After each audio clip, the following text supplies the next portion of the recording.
எல்லோருக்கும் வணக்கம். நம்ம தாரக மந்திரம் தான். எதையும் செய்வதற்கு முன் எதை செய்ய போகின்றோம் என்ற எண்ணங்களை உருவாக்கி கொள்ளுங்கள். அதை எழுதுங்கள்.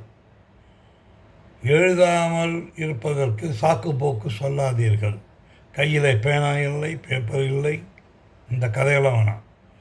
கையில் மொபைல் ஃபோன் இருக்குது, ரெக்கார்ட் செய்யுங்கள். எழுதியதை செயலாற்றுங்கள். வெற்றி உங்களுக்கு கிடைக்க வேண்டும், கிடைக்கும். அதற்காகத்தான் இந்த வார்த்தையெல்லாம். எதையும் எழுதாமல் ரெக்கார்ட் செய்யாமல் போனால் மறக்கும், சோம்பேறித்தனம் உருவாகும், தோல்வியை அடைவீர்கள். அதே மாதிரி எந்த ஒரு வேலை எடுத்துக்கிட்டாலும் சரி, காரியத்தை எடுத்துக்கிட்டாலும் சரி, குறிப்பிட்ட நேரத்தில் செய்யணும். செய்யலைன்னா தோல்விகள் உங்களை வந்து அடையும். ட்ரெயினை பிடிக்க போய் டயத்துக்கு போகலன்னா ட்ரெயின் போயிடும். அதுதான் தோல்வி. ஓகே, இப்போ நம்ம சப்ஜெக்டுக்கு வருவோம். பாபா பிளாக் ஷிப் ஹேவிங் அனி உல், எஸ் சார், எஸ் சார். சின்ன பிள்ளைங்க பாடும். ஜானி ஜானி எஸ் பாப்பா, ஞாபகம் இருக்கா? அதுவும் போடும். Twinkle twinkle little star, how I wonder what you are. இதுவும் உங்களுக்கு தெரியும் இல்லையா? என்னடா இது மோட்டிவேஷன் சொல்கிறான் இவன் பாட்டு இஷ்டத்துக்கு. என்னவோ எஸ் பாப்பா, குழந்த பாப்பா அப்படின்னு சொல்லிகிட்டு இருக்கான் இவன். சொல்கிறேன், இதை முடிக்கும்போது இது ஏன் நான் சொன்னேங்கிறது தெரியும். அமெரிக்காவில் ஒரு கார்பெண்டர், சும்மா சாதாரண ஏழை குடும்பம், சாதாரண ஃபேமிலி. அங்கே அவருக்கு 2 பசங்க, அதில் ஒரு குட்டி பையன் வச்சாங்க. 2வது பையன் பட்டு சுட்டி, சும்மாவே இருக்க மாட்டான். வீட்டில் தண்ணி எடுத்து எங்கள் அம்மா தண்ணி பிடிச்சி வச்சா தண்ணியை கொட்டிடுவான், பால் எடுத்து கொட்டிடுவான், இல்லாத குத்தெல்லாம் குத்தடிப்பான். இந்த குட்டி பயல்கள்னான்னு சந்தோஷத்துக்கு குறைச்சலே இருக்காது இல்லையா? அவனை சுற்றி அவனுக்கு அந்த சின்ன குழந்தையாக இருந்து அவனுக்கு ஒரு 3 வயசு 4 வயசு ஆறுதுலேருந்து இந்த அவனுக்கு செல்ல பிராணி அப்படின்னு நீங்கள் பார்த்தீங்க. அவனோட ஃப்ரெண்டு யார் அப்படின்னு பார்த்தா, முக்கியமாக முதல்ல வந்து பக்கத்து வீட்டுக்கார பசங்களாம் சின்ன பசங்களாம் இருப்பானுங்க, அது வேறு. ஆனால் அவனுக்கு பிடிச்சது எல்லாம் பூனை, எலி, நாய், முயல், டாகு, இதான் செல்ல பிராணிகள். இவன் எப்போ வருவான்னு அதுங்க காத்துட்டுருக்கோம். எழுந்திரிச்சு வருவான். ஏன்னா வீட்டில் இருக்கிற சிறுதானியம்லாம் வச்சு அந்த இதெல்லாம் இருக்கு இல்லையா, அதாவது சாப்பிட்றதுக்கு அதுக்கு வேண்டிங்க. நம்ம ஊரில் சிறுதானியம், அந்த ஊரில் வந்து அது சாப்பிட்றதுக்கு வேண்டிய பொருள்லாம் வச்சுருப்பாங்க. ஸோ இதையெல்லாம் கொண்டு வந்து அதுக்கு போட்டுருவான். அதுங்களும் இவனை கண்டாலே குஷியை கட்டுன்னு ஓடி வந்துடும். அதாவது இவன் பக்கத்தில் வந்து எலி வந்து படுத்துக்கிற அளவுக்கு ஃப்ரெண்டுன்னா பார்த்துக்கங்களேன். அந்த அளவுக்கு அவன் ஃப்ரெண்டு. அவன் சுட்டிப்பேன் சும்மானே இருக்கணும். இப்போது பிராணிகள் அதுங்களுக்கு ஏது மூளை அப்படின்னு நம்ம நினைக்கிறோம்.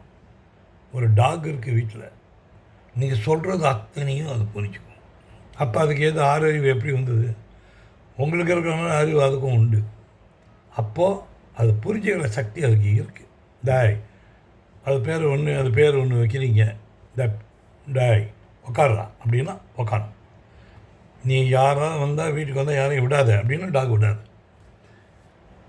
நாங்கள் படத்துக்கு போகிறோம், நீ வெளியில் குட் பாயாக இருக்கணும் அப்படின்னா புரிஞ்சுக்கும். அவ்வளவு நேரம் அது அவ்வளவு தெரியாது.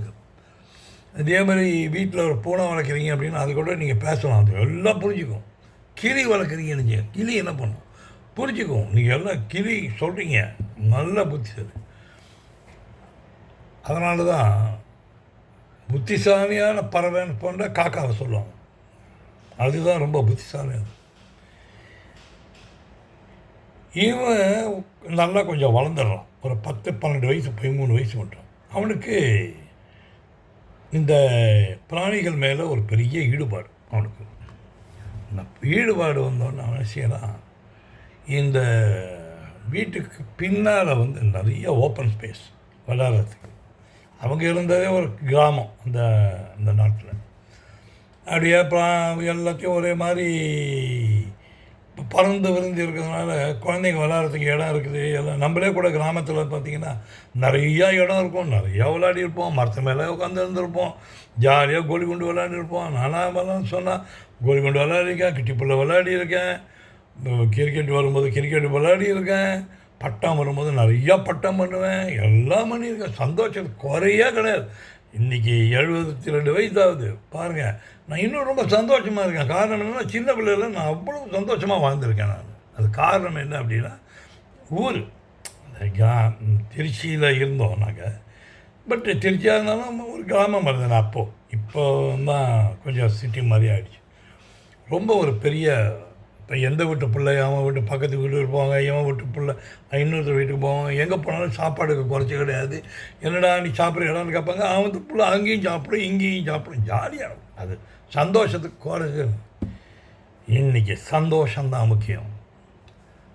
நிம்மதி இல்லைன்னா என்னத்தை இருக்குது, சந்தோஷம் இல்லைன்னா என்னத்தை வாழ்க்கை இருக்குது. எல்லாத்தையும் அனுபவிக்கணும். சந்தோஷத்தை பறந்து விரிந்து எல்லோரோடையும் அனுபவிக்கணும். இதை தான் பிராணிகளோடு வாழணும். இவனுக்கு ஒரு ஆசை. இந்த சுண்டலி இருக்கு இல்லையா, அதுக்கு பேண்ட்டு, அதுக்கு ஒரு ஷர்ட்டு போட்டு பார்க்கணுன்னு ஆசை. தானே உக்காந்து ஒரு சின்ன துணி எடுத்து அதுக்கு போட்டு, அதுவும் கைகாலம் நீட்டுது. என்னென்னாக்க இவன் தான் ஃப்ரெண்ட் ஆச்சு ரொம்ப காலமாக. இவன் மட்டுமா, இவங்க அப்பா அம்மா எல்லாமே ஃப்ரெண்டு தான். இதெல்லாம் என்ன 2 வருஷம் 1 வருஷம் செத்து போயிடும். பட் இருந்தாலும் அதுக்கு இவங்களோட தானே இருக்குது. ஸோ பூனைக்கு ஒரு ட்ரெஸ்ஸு போட்டு பார்த்தான், நல்லா இருக்கும். டாகுக்கு ஒரு ட்ரெஸ் போட்டு தான் சந்தோஷம். எல்லாம் இவன் பின்னால் தான் சுற்றிக்கிட்டு இருப்பான். பார்த்தான். இதை வச்சு ஒரு கார்ட்டூன் ஒன்று ஆரம்பித்தான். யார் தெரியுமா சார் அவன்? அவர் தான் நாங்கள் வால்ட் டிஸ்னி. இன்றைக்கி டாம் அண்ட் ஜெரி இதெல்லாம் வருது. அவரோட முதல் உதாரணமாக வால்ட் டிஸ்னி ஆரம்பிக்கிறாரு. அவருக்கு வாத்து மேலே ஆசை, வாத்தை இது பண்ணார். பூனைக்கு ட்ரெஸ் போட்டு பார்த்தாரு, எலிக்கு ட்ரெஸ் போட்டு பார்த்தாரு, விதமாக பண்ணார். சந்தோஷத்துக்கு குறைச்சே இல்லை. நீங்கள் பாருங்கள், 5 வயசு பையன்லேருந்து அந்த 5 வயசு பையன் 70 வயசு இன்றைக்கி நான் சந்தோஷத்தான் இருக்கணும் அப்படின்னா நான் டாம் அண்ட் ஜெரி தான் பார்ப்பேன். இன்ட்ரெஸ்ட். சரி, இதை எவ்வளவு பேர் பார்க்குறாங்க? கோடிக்கணக்கான மக்கள் வராங்க ஒரு நாளைக்கு. நீங்கள் பார்த்தீங்கன்னா இப்போது இந்த பாபா பிளாக் ஷிப், இந்த ஜானி எஸ் பாப்பா, அப்புறம் இந்த ட்விங்கிள் ட்விங்கிள் லிட்டில் ஸ்டார் சொன்னேன்னு, ஒரு நிமிஷத்துக்கு 3 லட்சம் பீப்புள் ஏதோ இடத்துல உலகத்தில் அந்த பாட்டு பாடிக்கிட்டே இருக்காங்களாம். ஒரு நிமிஷத்துக்கு 3 லட்சம் பீப்புள்.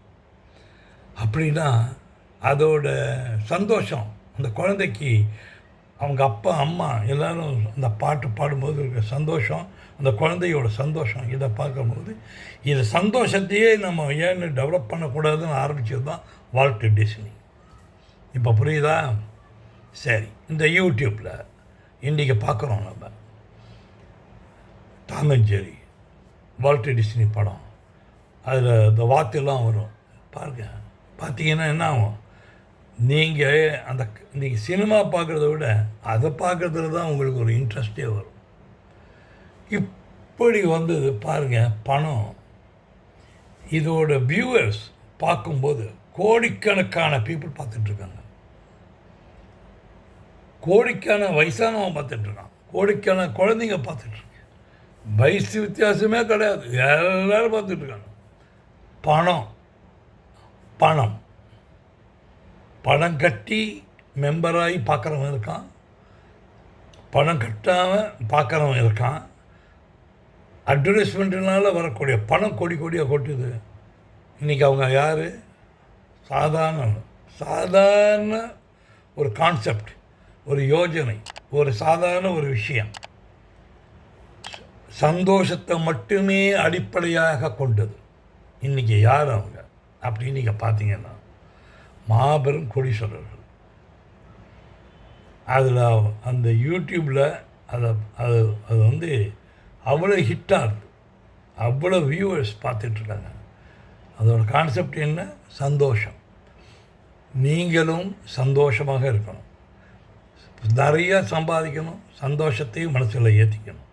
எல்லோரும் சந்தோஷமாக இருங்க, சந்தோஷமாக வாழ்வோம், சிரிச்சுக்கிட்டே இருப்போம், நிறையா ஃப்ரெண்டுகளை கொள்ளுங்க, எண்ணங்களை உருவாக்கிக்கிங்க. உங்களால் முடியும்னு யோசனை பண்ணி பாருங்க, நிச்சயமாக உங்களால் எல்லாமே பண்ண முடியும். ஓகே, மீண்டும் சந்திப்போம்.